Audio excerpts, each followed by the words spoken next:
I watched the water surge through my backyard at 6 in the morning on April 2nd, and my first thought was that my insurance premiums were about to skyrocket. The muddy torrent carved through the garden beds my wife had spent 3 years perfecting, toppling the wooden fence between my property and the Johnsons' place like it was made of cardboard.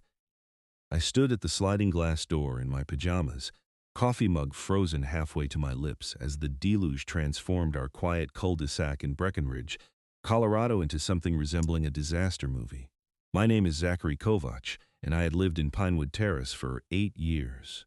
The subdivision sat on what used to be the lower slope of a modest mountain valley, one of those planned communities that developers love to carve out of Colorado's endless terrain. 47 homes total, ranging from modest three-bedroom ranches like mine to the oversized McMansions that lined the upper tier where the HOA president lived. Speaking of which, my phone started ringing before I could even process what I was seeing outside. Zachary, this is Brenda Whitmore from the HOA board. Her voice carried that particular tone of controlled hysteria that I had come to recognize over years of dealing with homeowners association drama. Have you looked outside? I am looking outside, Brenda. My fence just became driftwood. The developer, that goddamn developer. She never swore, which told me how serious this was. Marcus Sutherland diverted the Snowmelt. He built that new commercial complex up the mountain and changed the drainage without telling anyone. The water is supposed to go through the eastern culverts, but he redirected everything toward our properties. I pressed my face closer to the glass. The water was not slowing down. If anything, it seemed to be increasing, a brown river that carried branches, chunks of asphalt, and what looked like someone's mailbox. How many homes are affected? 12 so far, all on the lower streets. Your neighborhood got hit worst. Zachary, this is bad, really bad. We need an emergency meeting. My wife Grace emerged from the bedroom, her dark hair pulled back in a messy ponytail. She took one look out the window and her face went pale. Oh my God, Zachary, the basement. I had not thought about the basement. We kept everything down there. Christmas decorations, old furniture, boxes of photographs from before digital cameras made physical albums obsolete. I handed Grace my coffee and ran for the stairs, already hearing the sound that confirmed my fears. Water, not just seeping but actively flowing, creating small waterfalls down the concrete steps. The basement had transformed into a shallow pool. The water was already ankle-deep and rising, lapping at the bottom shelves of the storage units we had installed last summer. I waded in, the cold shocking even through my slippers, and started grabbing boxes. The cardboard was already soggy, disintegrating in my hands as I tried to lift them. Our wedding album, Grace's grandmother's quilts, my father's collection of vintage woodworking tools, all of it being consumed by muddy water that smelled of earth and melting snow and something chemical I could not identify. Do not go down there, I shouted up the stairs. Call our insurance company. Then call a water damage restoration service. Then call anyone you can think of who might be able to help. I salvaged what I could over the next hour, making trips up and down the stairs until my legs burned and my clothes were soaked through. The water kept rising. By 7 in the morning, it was knee-deep and I had to abandon the effort. The furnace had shorted out with a spectacular spark and a smell of burning metal. The hot water heater was next, tipping over with a groan as the water undermined its platform. Outside, the neighborhood had transformed into chaos. The Johnsons were trying to sandbag their back door, a futile effort given the volume of water pouring down the slope. The Petersons' minivan was partially submerged, water reaching the door handles. Across the street, old Mr. Hendricks stood in his driveway in a bathrobe, just staring at the river that had once been his lawn. Grace met me at the top of the basement stairs with her phone pressed to her ear. Insurance says they will send an adjuster, but it might be 3 days. There are multiple claims coming in from all over the county. The snow accumulated heavy this winter, and it is all melting at once. This is not just snowmelt, I said, wringing water from my shirt. Brenda, said the developer, redirected drainage. This is deliberate, or at least criminally negligent. My phone buzzed with a group text to everyone in Pinewood Terrace. Emergency HOA meeting at 10 in the morning at the community center. Attendance mandatory for all affected homeowners. Brenda had attached photos, and I scrolled through them with growing horror. The Rodriguez's entire first floor was flooded. The Chens had lost their garage when the water pressure collapsed one wall. Someone named Patricia, who I vaguely recognized from neighborhood barbecues, had water pouring through her front door like a rapids. I changed into dry clothes and rubber boots. Grace was already on the phone with our daughter Emma at college in Denver, assuring her that we were fine, no need to drive down. The roads were probably a mess anyway. I could hear the worry in Grace's voice even as she tried to sound calm, that particular parental instinct to protect your children from stress, even when your own world was literally flooding. The community center sat on higher ground, thank God, a blocky beige building that hosted everything from HOA meetings to the occasional yoga class. By the time Grace and I arrived at 9:45, the parking lot was already packed. I recognized most of the cars, could match them to the houses on the lower streets. These were not just neighbors anymore. We were disaster victims, united by water damage and righteous anger. Inside, the main room smelled of coffee and wet clothing. Someone had set up a refreshment table with donuts and water bottles, which felt absurdly inadequate given the circumstances. Brenda Whitmore stood at the front near a portable projector, her usually perfect blonde bob disheveled, her pantsuit wrinkled like she had been up all night. Next to her stood two men I did not recognize, one in a suit that screamed lawyer and another in casual contractor wear. "Thank you all for coming on such short notice," Brenda began, her voice cutting through the worried conversations. "I know many of you are dealing with active flooding. The county has been notified, and they are working on temporary drainage solutions, but that is not going to fix what has already happened."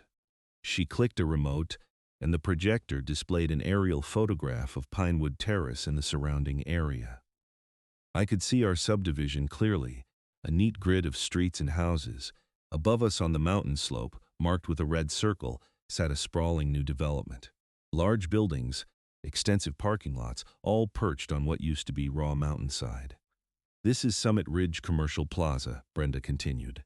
"Construction finished in February. The developer, Marcus Sutherland, acquired the permits and began building 2 years ago. What we did not know until this morning is that his engineering team substantially altered the natural drainage patterns to accommodate the complex's foundation and parking areas."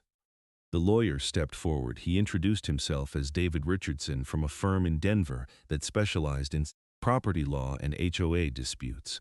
What Mr. Sutherland did was redirect the snowmelt runoff from the eastern watershed, which historically drained into a series of culverts and eventually into Clear Creek. Instead, the new construction created a channel that funnels water directly down the slope toward your properties. The county approved his drainage plan, but it appears there was either a miscalculation in the engineering or a failure to account for heavy snowpack years. Or he just did not care because it was not his property getting flooded, someone shouted from the back. Angry murmurs of agreement rippled through the crowd. "The point is," David continued, "this is actionable. Mr. Sutherland and his company are liable for damages. The question is how we proceed." The other man introduced himself as Frank Moretti, a civils engineer Brenda had hired to assess the situation. He pulled up technical drawings on the projector, diagrams with elevation markers and flow calculations that meant nothing to most of us. But his conclusion was clear enough. The natural drainage system could handle normal snowmelt, even heavy years, Frank explained. But the developer essentially created a funnel. All the water from Summit Ridge, which covers approximately 12 acres, now flows directly toward Pinewood Terrace. When combined with this year's heavy snowpack and the sudden warm weather, you got a spring flood that your subdivision was never designed to handle. I raised my hand, "So what do we do, sue him?" David nodded. "A class action lawsuit is the most efficient approach. All affected homeowners join together. We demonstrate the developer's negligence and the direct causation between his construction and your damages, and we seek compensation for repairs, property value loss, and punitive damages." "How long does that take?" Grace asked beside me. "Our basement is destroyed. We do not have heat or hot water. We cannot just wait for a lawsuit to wind through the courts." "You should not wait," David said. "File claims with your insurance immediately. Document everything, take photos and videos, save receipts for any emergency repairs." The lawsuit is about recovering those costs and holding the developer accountable, but your immediate needs have to be addressed through insurance and your own resources. Brenda pulled up a spreadsheet on the projector. I have been in contact with all 12 affected households. Preliminary damage estimates range from $50,000 to over $200,000 per home. The Rodriguezes might have to gut their entire first floor. The Chen's garage is a total loss. Everyone has at least some flooding, foundation concerns, and landscaping damage. We are looking at potentially $2 million in total damages. The room went silent as that number sank in. $2 million. That was more than the entire annual HOA budget for a decade. This was not going to be resolved with a strongly worded letter and a complaint to the county. I want to sue him into bankruptcy, said a woman I recognized as Jennifer, one of the affected homeowners from Aspen Court. Her voice shook with rage. He destroyed our homes because he wanted to save money on proper drainage. He should lose everything. More voices joined in, angry and frightened. These were people who had saved for years to buy homes, who had invested their lives into these properties. And now a developer's shortcuts had washed it all away in a matter of hours. David held up his hands for quiet.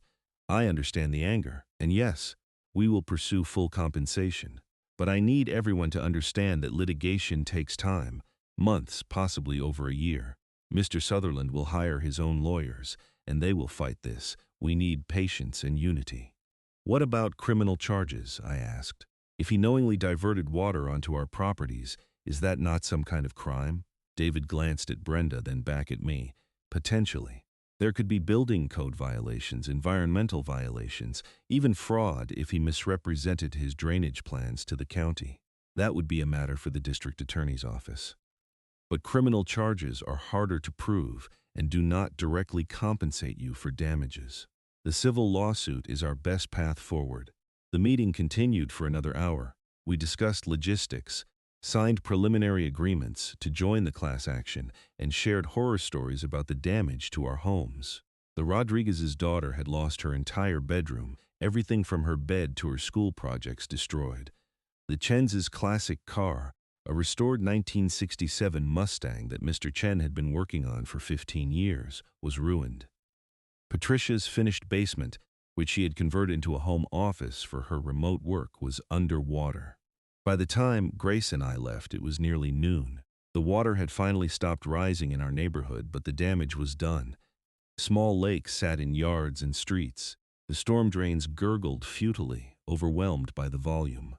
A county crew had arrived with pumps and were setting up near the main intersection, but it would take days to drain everything. At home, I called the first of many contractors. A water damage restoration company said they could send a team in 48 hours, which was faster than I expected. A plumber was scheduled for the next day to assess the furnace and hot water heater. An electrician would check the basement wiring. The costs were piling up before repairs even began, and I did not know how much our insurance would cover. Grace was in the living room with her laptop, compiling documentation for our claim. She had spent the morning taking photos and videos of the damage, narrating everything for the record. I found our homeowner's policy, she said without looking up. We have water damage coverage, but there is a deductible of $5,000, and it does not cover landscaping or detached structures. The fence is gone, I said. That is at least $3,000 right there. Add it to the lawsuit list. Over the next few days, Pinewood Terrace became a construction zone.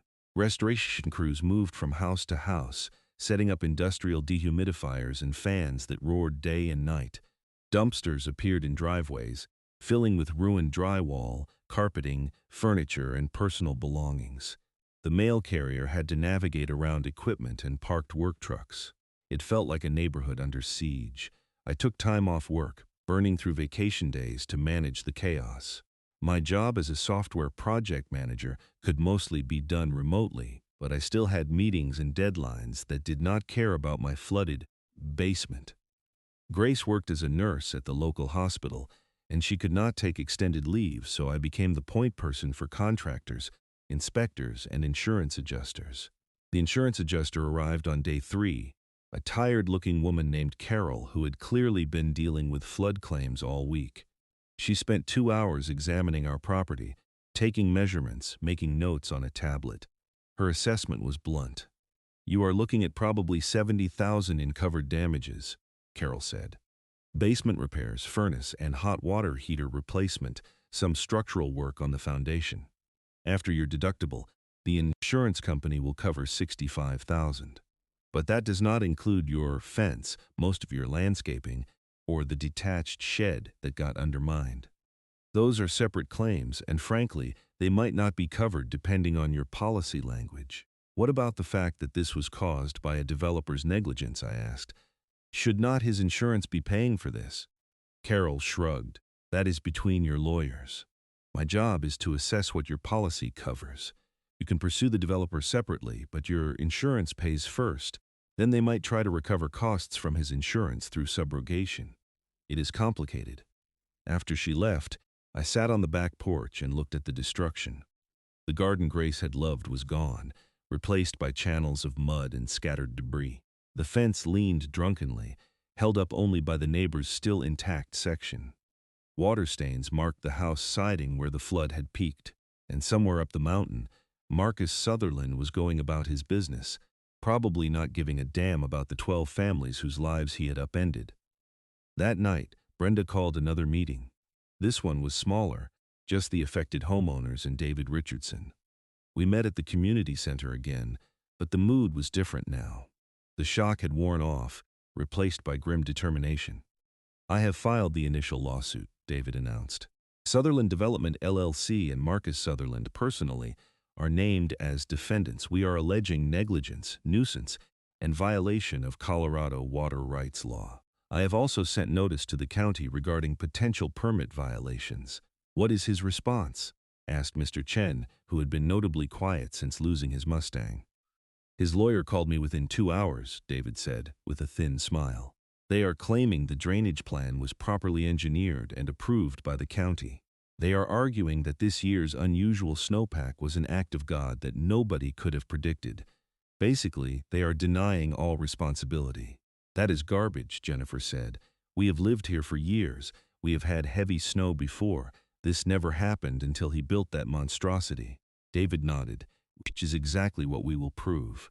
Frank has been conducting additional surveys. Tell them what you found." Frank Moretti set up his laptop and pulled up more technical drawings. "I have been studying the original topography and comparing it to the current drainage patterns. The developer did not just fail to maintain the natural drainage. He actively blocked it. Look here." He pointed to a section of the map showing Summit Ridge. There used to be a natural swale that carried runoff east toward the established culvert system. Sutherland filled it in to create a level parking lot. Then he graded the entire site to drain west, directly toward Pinewood Terrace. This was not an accident or a miscalculation. This was a deliberate choice to save money on infrastructure. "Can you prove that in court?" I asked. "Absolutely. I have the original geological surveys and the county permit files. The drainage plan Sutherland submitted shows runoff going east, but the actual construction does not match those plans. Either he changed the design after approval without notifying the county, or he lied on the permit application. Either way, he is liable." Grace leaned forward. "What if we go to the media, put public pressure on him?" Brenda's eyes lit up. "That is not a bad idea. Local news loves stories about developers screwing over homeowners. And it might make the county take this more seriously." David looked uncertain. "Media attention can be a double-edged sword. It might make settlement negotiations more difficult if Sutherland feels publicly attacked, but it could also force his hand." "I say we do it," said Patricia, the woman with the ruined home office. "I work in communications. I have contacts at Channel 7 in Denver. Let me make some calls." Over the next week, Pinewood Terrace became a minor news story. A reporter and cameraman came out, interviewed several of us, filmed the damage, and put together a segment that aired during the evening news. The story was sympathetic, painting us as victims of a negligent developer. They even got a brief comment from Marcus Sutherland, who looked exactly like I had imagined. Mid-50s, expensive suit, politician's smile. "We followed all county regulations," he said smoothly into the camera. "This was an unprecedented weather event. We sympathize with the homeowners, but Sutherland Development cannot be held responsible for acts of nature." I watched the segment 3 times, my anger growing with each viewing. Acts of nature, as if he had not literally redirected a river onto our properties. The publicity had one immediate effect. The county suddenly became very interested in reviewing Sutherland's permits. A building inspector showed up at Summit Ridge and spent 2 days examining the drainage systems. Rumors started circulating that discrepancies had been found between the approved plans and the actual construction. Meanwhile, life in Pinewood Terrace slowly returned to a new normal. The water was gone, pumped away or drained naturally. But the repairs would take months. My basement was gutted down to the studs, a concrete shell that echoed when you walked through it. The new furnace and hot water heater were installed, functional but expensive. The fence was still down, waiting for the insurance claim to process. Started documenting everything for the lawsuit. Receipts, invoices, correspondence with insurance and contractors, photos dated and organized, a spreadsheet tracking every penny spent on repairs and recovery. David had said documentation was crucial, and I was going to make damn sure we had everything we needed. In early May, about 5 weeks after the flood, David called with news. The county building department has issued a violation notice to Sutherland Development. The drainage system as built does not match the approved permits. They are requiring him to either fix it or face fines and potential permit revocation for his commercial tenants. That is huge, I said. It gets better. The county attorney's office is considering whether to file criminal charges for permit fraud. Apparently, this is not the first time Sutherland has had issues with code violations. He has a history. I felt a surge of satisfaction. Maybe this would not just be about money. Maybe there would actually be consequences. But Sutherland was not going down without a fight. His lawyers filed motions to dismiss the lawsuit, arguing that the HOA and individual homeowners lacked standing, that the county's permit approval shielded him from liability, and that the damages were not his fault. David countered every motion with detailed briefs and Frank's engineering reports. The legal process ground forward slowly, each side filing papers and arguing technical points. By mid-May, the novelty of the disaster had worn off, replaced by exhaustion. Living in a house under constant repair was draining. The noise of construction, the dust, the disruption to normal routines. Grace and I snapped at each other over small things, stress making us irritable. The financial pressure was constant. We had savings, but they were depleting faster than I had planned. One evening, I was working in my makeshift home office, trying to focus on a project deadline, when Grace came in with her phone. "You need to see this." She showed me a Facebook post in the Pinewood Terrace community group. It was from Brenda, and it was not good news. After much consideration and consultation with legal counsel, I am resigning as HOA president effective immediately. The stress of managing the flood response and lawsuit has taken a toll on my health. I encourage the board to appoint an interim president and to continue pursuing justice for our community. I will remain involved as a plaintiff in the lawsuit, but I can no longer handle the leadership responsibilities. "Oh no," I said. Brenda was holding this whole thing together. The next few days were chaotic as the HOA scrambled to reorganize. The vice president, a guy named Tom who mostly cared about lawn maintenance regulations, stepped into the role reluctantly. He was well-meaning but overwhelmed, and it showed. Communication became sporadic. Updates on the lawsuit slowed. Some homeowners started talking about settling individually rather than continuing with the class action. David called an emergency meeting to address the confusion. "I understand that this has been dragging on and people are tired," he said, "but breaking up the class action now would be a mistake. We have momentum. The county violations give us leverage. If everyone goes their own way, Sutherland can pick you off one by one with low-ball settlement offers." "How much longer is this going to take?" asked Mr. Rodriguez, whose family was still living with relatives while their house was being rebuilt. "My kids need to come home. We cannot keep doing this indefinitely. Realistically, we are looking at mediation in about 2 months," David said. "That is where both sides sit down with a neutral third party and try to reach a settlement. If that fails, we go to trial, which could be another 6 months or more. But mediation has a good chance of succeeding, especially given the county violations and the media attention. And if we do not settle," Grace asked, "then we take it to a jury, and honestly, I like our chances. But trials are expensive and unpredictable. Settlement is usually better for everyone. I exchanged looks with Grace. 2 more months minimum, possibly 8 or more if it went to trial. We could handle that, barely. But I understood why some people were wavering. In the end, everyone agreed to stick together, at least through mediation. We were too invested to quit now. June arrived, bringing summer heat and the steady progress of repairs. My basement was finally being finished, new drywall and flooring transforming it from a concrete shell into something resembling a livable space. The fence was replaced, 8 feet of new cedar that still smelled fresh and looked too clean compared to everything else. The yard would take longer to recover, but Grace had started replanting, determined to salvage something. The mediation was scheduled for July 15th at a law office in Denver. All 12 affected homeowners were invited to attend, along with David and Frank.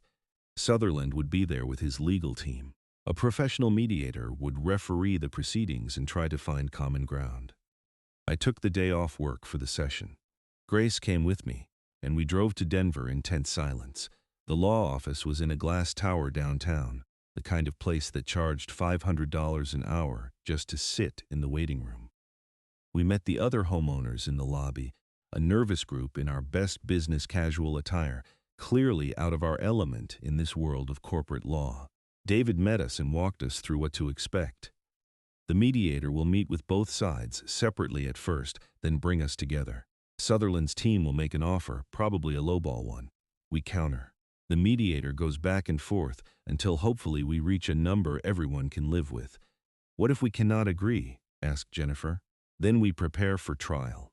The mediation room was sterile and corporate, with a long conference table and generic landscape paintings on the walls.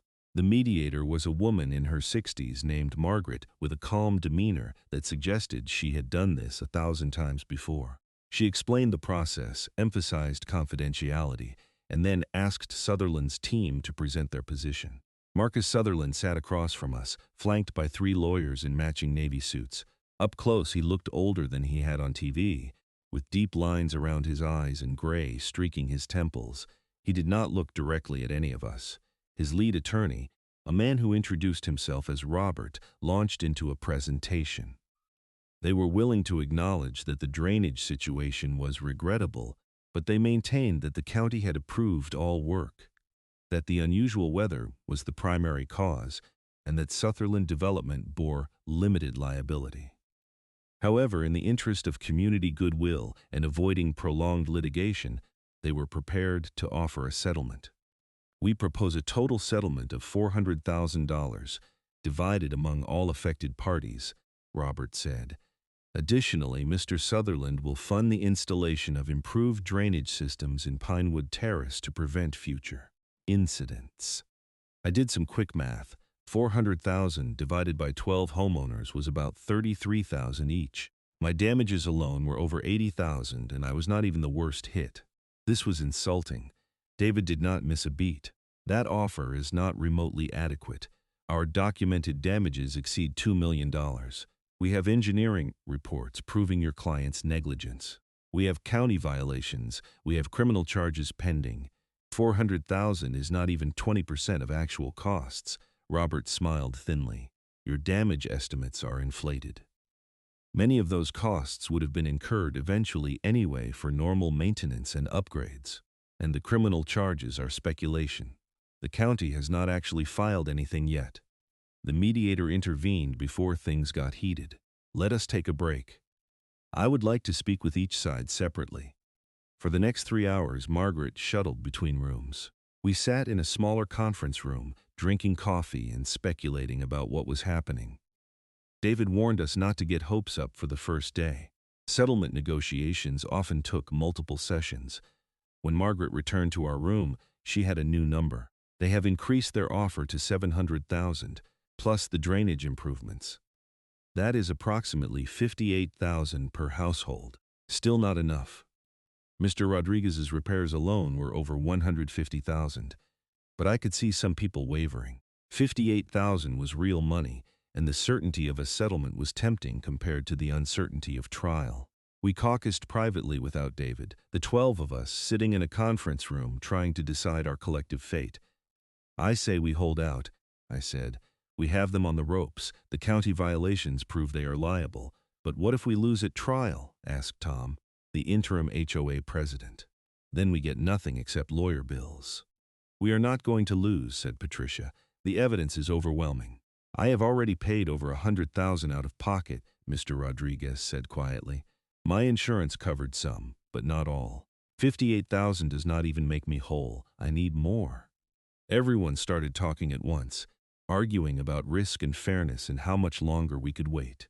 Finally, Jennifer stood up and said loudly, "Let us vote. Who wants to accept this offer?" 2 hands went up.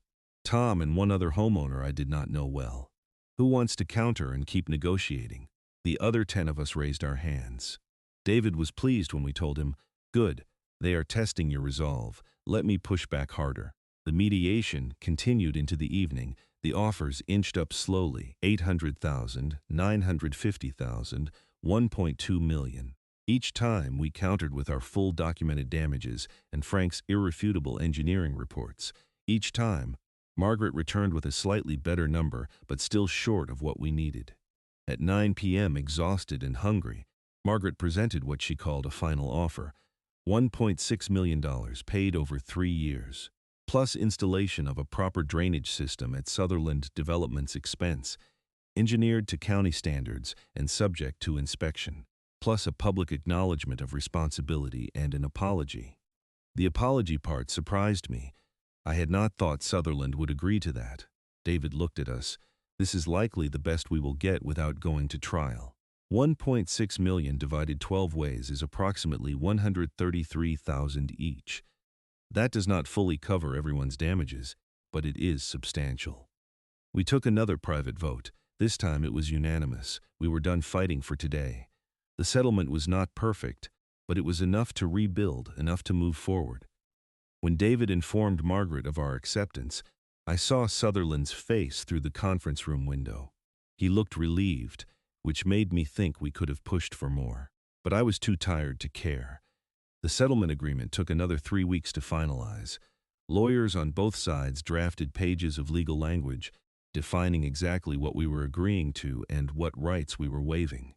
The apology was crafted carefully, worded to acknowledge the situation without quite admitting criminal liability.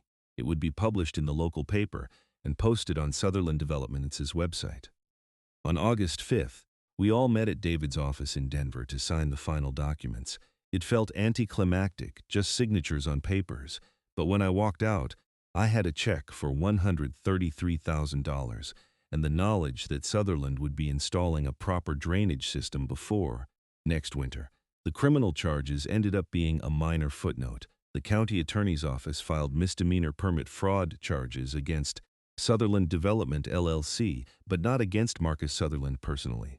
The company pled no contest and paid a fine of $50,000. Sutherland himself faced no jail time, no criminal record. It was frustrating but not surprising. Developers had expensive lawyers and political connections. By September, most of the repairs in Pinewood Terrace were complete. My basement looked better than it had before the flood, with new everything and modern finishes. Grace had restored the garden, even expanding it with some of the settlement money. The new fence was solid and level. The drainage improvements that Sutherland was required to install were underway, large culverts and channels being dug into the slope above our neighborhood. Life returned to normal, mostly. We still talked about the flood at neighborhood gatherings, war stories shared over barbecue and beer. The 12 affected families had formed a bond, united by shared trauma and the long fight for justice. Some people moved away, deciding they could not stay in a place that reminded them of the disaster. But most of us stayed, determined not to be driven out. I ran into Marcus Sutherland one more time, completely by accident. I was in Denver for a work conference, walking to lunch, and nearly collided with him coming out of an upscale restaurant. He did not recognize me at first, just muttered an apology and moved to step around. Then our eyes met, and I saw the flicker of recognition. "Mr. Kovac," he said neutrally. "Mr. Sutherland." We stood there for an awkward moment. I wanted to say something cutting, something about karma or justice, but looking at him, I realized he did not care. This had been a business problem for him, an unfortunate expense, nothing more. The settlement had not hurt him in any meaningful way. He was still wealthy, still building, still making decisions that affected other people's lives without real consequences. "The drainage system is installed," he said finally. "You should not have any more problems. We better not." He nodded and walked away, disappearing into the Denver crowds. I watched him go, feeling empty rather than vindicated. We had won, technically. Got our money, got our repairs, got our apology, but Sutherland was fine. The system that allowed him to cut corners and endanger homeowners was unchanged. He would build more developments, and maybe next time he would be more careful, but probably not. Back in Pinewood Terrace, life continued. Grace and I hosted a small party in October to celebrate the completed repairs and the settlement. The 12 affected families came, along with Brenda and David and Frank. We stood in my restored basement, drinking wine and eating appetizers, toasting to survival and solidarity. 2 new furnaces, someone said, raising a glass. 2 waterproof foundations, added another. To holding rich developers accountable, I said, and everyone cheered. Grace pulled me aside at one point during the party. "Are you okay? Really okay?" I thought about it. The flood had taken a toll, financial and emotional. The months of stress and uncertainty had aged me, but we had come through it.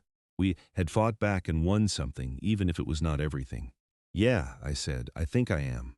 The settlement checks arrived in 3 installments as agreed. The first payment came in September, the second in March of the following year, the third and final in September again. Each time I deposited the money and felt a small sense of closure. The amount was not enough to fully compensate for what we had lost, the time and stress and peace of mind. But it was acknowledgement, validation that we had been wronged and that someone had paid for it. The new drainage system was completed in November, just before the snow started falling again. County inspectors examined it thoroughly, signed off on the work, and issued a public statement that the improvements met or exceed standards. That winter, Breckenridge got heavy snow again, almost as much as the previous year. When spring came and the snowmelt began, I watched nervously from my back porch. The water flowed east now, channeled properly through the enlarged culverts and into the creek system where it belonged. Not a drop came toward Pinewood Terrace. The drainage improvements worked exactly as designed. It was a relief so profound I nearly cried. Tom stepped down as interim HOA president, and we held elections for new leadership. Jennifer won, running on a platform of stronger advocacy and better oversight of developments near our community. She took the job seriously, attending county planning meetings and reviewing permit applications for any projects that might affect Pinewood Terrace. The flood had taught us all to pay attention to what was happening in our area, not just within our subdivision. By the second anniversary of the flood, April 2nd, someone had organized a small memorial gathering at the community center. It was not publicized widely, just quiet acknowledgement among those of us who had lived through it. We stood together, shared memories, looked at photos from the immediate aftermath that seemed unreal now. The damage was repaired, the scars hidden, but we all remembered. Grace and I had used some of the settlement money to take a vacation, something we had not done in years. A week in California, just the 2 of us, no contractors or lawyers or insurance adjusters. It felt like reclaiming something that the flood had taken, a sense of normalcy and joy. Our daughter Emma graduated from college that May and moved to Colorado Springs for her first real job. She came to visit one weekend and walked through the house, shaking her head. "I still cannot believe this all happened," she said. "It looks so normal now." "That was the goal," Grace said, "to get back to normal. But normal was different now. We paid more attention to weather forecasts and snowpack reports. We kept important documents in waterproof containers on the 2nd floor. We had flood insurance, expensive but necessary. The flood had changed us, made us warier and more prepared. The lawsuit and settlement created ripples beyond just our immediate community. Other HOAs in Colorado started reviewing drainage plans for nearby developments more carefully. The county updated its permitting requirements, adding stricter standards for stormwater management. The local news did a follow-up story a year after the initial coverage, using our case as an example of why oversight mattered. Marcus Sutherland continued developing properties across Colorado. I saw his company's name on billboards and construction signs. Summit Ridge Commercial Plaza was fully leased, thriving businesses occupying the space that had caused us so much damage. Life went on for him, barely interrupted. But for the 12 families in Pinewood Terrace, the flood remained a defining event. We had been tested by disaster and by the legal system. We had stuck together, fought back, and won something important even if it was not everything we deserved. In the end, that solidarity was worth more than the settlement money. We had learned that we could face a crisis and come through it, that we had power when we acted collectively. I thought about that sometimes, standing in my basement or working in the garden Grace had rebuilt. The flood had been destructive and traumatic and expensive, but it had also shown us what we were capable of when pushed to the edge. We had stood up to a wealthy developer and his lawyers. We had navigated insurance claims and legal proceedings. We had supported each other through months of uncertainty and stress. 3 years after the flood, Pinewood Terrace was thriving again. Property values had recovered from the initial dip. New families moved in, unaware of the history beneath their feet. The garden beds bloomed each spring, more beautiful than before. The basement was a finished space that we actually used now, not just for storage. The fence stood straight and solid, weathering each season. Grace and I sat on the back porch one evening in early summer, watching the sun set over the mountains. The slopes above us were green and peaceful, showing no sign of the water that had once poured down them. The drainage channels were invisible unless you knew where to look. "Do you ever regret staying?" Grace asked. After everything that happened, I considered the question seriously. There had been moments during the worst of it when leaving seemed like the easier choice. Start over somewhere else, somewhere without the memories and stress. But we had built a life here, invested years and effort into making Pinewood Terrace home. "No," I said finally. "This is our place. We fought for it. That means something." She leaned against my shoulder. "Yeah, it does. The flood had tried to wash us away, but we had held our ground. Sutherland had tried to avoid responsibility, but we had held him accountable. The system had tried to grind us down with delays and procedures, but we had persisted. Not a perfect victory, not everything we wanted, but enough. Enough to rebuild, enough to stay, enough to move forward. In the end, that was what mattered. Not the money or the apology or even the justice of holding a developer liable for his negligence. What mattered was that we had faced a crisis together and come through it stronger. The 12 homes that had been flooded were repaired and resilient now. The community that could have fractured had instead solidified. I thought about writing to David Richardson, thanking him for his work on the case. He had stuck with us through months of legal battles, never wavering even when the process dragged on. Frank Moretti deserved thanks too, for the engineering work that had proven Sutherland's negligence beyond any doubt. Brenda, despite stepping down, had initiated the response and hired the right people. All of them had played crucial roles, but mostly I thought about my neighbors, the 11 other families who had lived through the same disaster. We had become more than just people who happened to live near each other. We were bound by shared experience, by collective action, by the knowledge that we could depend on each other when it mattered most. The HOA meetings were different now. Jennifer ran them efficiently, with a focus on practical matters and community welfare rather than petty rules. We had learned what was actually important: protecting our homes, supporting each other, staying vigilant against threats both natural and man-made. Sometimes I saw Marcus Sutherland's name in the business section of the Denver Post, usually announcing some new development project. Each time, I felt a twinge of anger but also a sense of grim satisfaction. He might still be building, still making money, still cutting corners where he thought he could get away with it. But he knew now that there could be consequences. We had proven that homeowners could fight back and win. The criminal charges, minor as they were, remained on Sutherland Development LLC's record. Future counties and cities reviewing permit applications would see that history.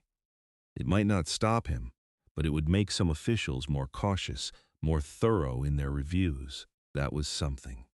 4 years after the flood, on a crisp October morning, I received an unexpected call. It was Frank Moretti, the engineer who had documented Sutherland's negligence. "Zachary, I thought you should know," Frank said. The county just rejected a permit application from Sutherland Development for a new project west of Breckenridge. The drainage plan was inadequate, similar issues to what caused your flood. They cited the Pinewood Terrace incident in their rejection letter. I felt a surge of vindication. Really? Really? Your case set a precedent. Counties are being more careful now about approving plans from developers with violation histories. It is not a huge change, but it is something. After we hung up, I sat with that information for a while. Our lawsuit had not just compensated us for damages. It had created a small crack in the system that protected negligent developers. Maybe that crack would widen over time. Maybe other communities would benefit from what we had done. That evening, I shared the news at an HOA board meeting. Jennifer smiled widely. Good. That is exactly what we fought for. Not just our own repairs, but accountability. Should we tell the others? Asked Patricia. Definitely, I said. Everyone who was part of the lawsuit should know that it mattered beyond just the settlement.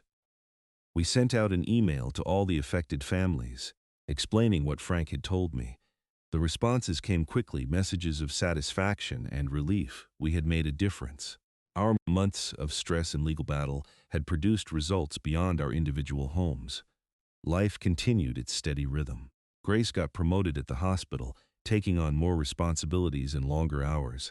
I changed jobs, moving to a better position at a tech company in Denver with a full-time remote work arrangement.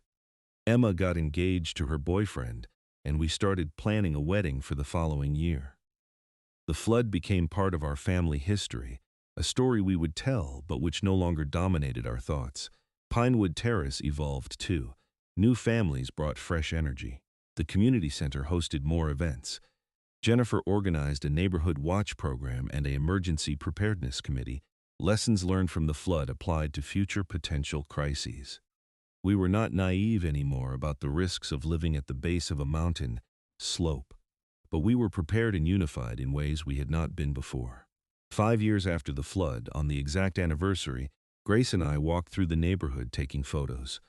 We wanted to document the recovery, to show how completely everything had been rebuilt. The houses looked peaceful and well-maintained. Lawns were green and lush. Children played in yards that had once been submerged. You would never know that disaster had struck unless someone told you the story. We stopped at the Rodriguez's house, where Maria was planting flowers in her front garden. Her daughter Isabella, now in high school, was helping. Can you believe it has been 5 years? Maria asked. Barely, Grace said. It feels like yesterday and forever ago at the same time. Isabella was so young when it happened. Maria continued. She barely remembers the flood itself, just that we lived with Grandma for a while during repairs. Isabella looked up from the flowers. I remember being scared, and I remember everyone coming together to help each other. That was the legacy, I realized. Not the trauma of the flood or even the victory of the lawsuit. The legacy was the community that had formed in response, the knowledge that we could face hardship together and come through it. Isabella would carry that lesson forward, and maybe it would shape how she approached challenges in her own life. We finished our walk at the edge of the neighborhood, where the new drainage channels were visible if you knew where to look. Large concrete culverts, professionally engineered and county approved, stood ready to handle snowmelt from Summit Ridge Commercial Plaza. They had worked flawlessly through 4 winter-spring cycles now. The threat that had once seemed so overwhelming was contained, controlled, managed. We did good, Grace said, squeezing my hand. Yeah, I agreed. We did. The sun was setting, painting the mountains in shades of orange and purple. Somewhere up those slopes, Marcus Sutherland's development sat empty of people for the evening, just buildings and parking lots. Down here in Pinewood Terrace, lights were coming on in windows, families were gathering for dinner. Life was happening, normal and precious. We walked home together as darkness fell, past houses filled with people who had survived a disaster and come out stronger. The HOA had done its job, protecting residents and fighting for their rights. The legal system, for all its flaws and delays, had ultimately delivered some measure of justice. And 12 families had learned that they had power when they stood together. The flood was over, the repairs were complete, the settlement was paid. But the lessons remained, woven into the fabric of Pinewood Terrace. We were a community that had been tested and had passed the test. Whatever challenges came next, we would face them the same way, together, stubborn, refusing to be washed away. I thought about writing all this down someday, creating a record for future residents. They should know the history, the struggle, the victory. They should understand that the peaceful neighborhood they lived in had been fought for and defended. Maybe it would inspire them if they ever faced their own crisis. Maybe it would remind them that ordinary people could stand up to wealthy developers and win. But for now, it was enough to live in the aftermath of our victory, to enjoy the rebuilt basement and the restored garden, to attend HOA meetings where Jennifer kept us focused on what mattered, to wave at neighbors who were not just neighbors but allies, friends forged in crisis. The flood had changed everything and nothing. Our houses were the same structures, just repaired. Our lives continued on similar trajectories, just slightly altered. But we were different people now, hardened and humbled and more aware of what we could accomplish together. As I locked the front door that night and settled in for the evening, I felt a deep sense of peace. Not because the flood had happened, but because we had survived it and made something meaningful from the struggle. We had turned disaster into solidarity, damage into determination, crisis into community. The 12 homes that had been flooded stood solid and dry, testaments to resilience and collective action. The HOA that had organized the response was stronger and more purposeful. The developer who had caused the damage had been held accountable, at least partially, and other developers were now more cautious. It was not a perfect ending, justice never is in the real world, but it was a good ending, an honest ending, an ending that gave meaning to all the struggle and stress of those long months. And in Pinewood Terrace, life went on, better, stronger, and more united than before. The flood had tried to destroy us. Instead, it had shown us what we were made of. And that knowledge, that confidence, that solidarity would last far longer than any amount of water damage. We were still here, we had fought back, and we had won.